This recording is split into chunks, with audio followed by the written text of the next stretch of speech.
অন্নপ্ৰাশন খনিন চন্দ্ৰ বায়ন। কৰুণাকান্ত কলিতাৰ প্ৰথম নাতি ল'ৰাৰ আজি অন্নপ্ৰাশন। চুবুৰীয়া মালতীকো নিমন্ত্ৰণ দিছে। ইঘৰ সিঘৰত কাম কৰি ফুৰা মালতীক অৱশ্যে কাম কৰাৰ বাবে ৰাতিপুৱাই আহিব দিছে কলিতাই।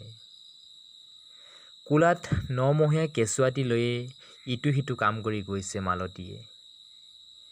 ইতিমধ্যে নিমন্ত্ৰণ কৰা লোকসকলৰ ভোজন পৰ্ব আৰম্ভ হৈছিল। এটা সময়ত মালতীও খাবলৈ বহিল। বিধে বিধে সুস্বাদু ব্যঞ্জন, ভাত, পায়স আদি বেলনিয়াই দি গ'ল।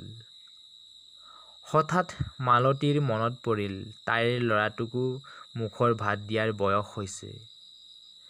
তাই ল'ৰাটোক প্ৰথমে অলপ পায়স খুৱাই দিলে। তাৰ পিছত মাছৰ জোল সানি দুটামান ভাত, তৰকাৰী অকণমান, মাছ আদি পাতৰ ব্যঞ্জনবোৰ মুখত দিলে।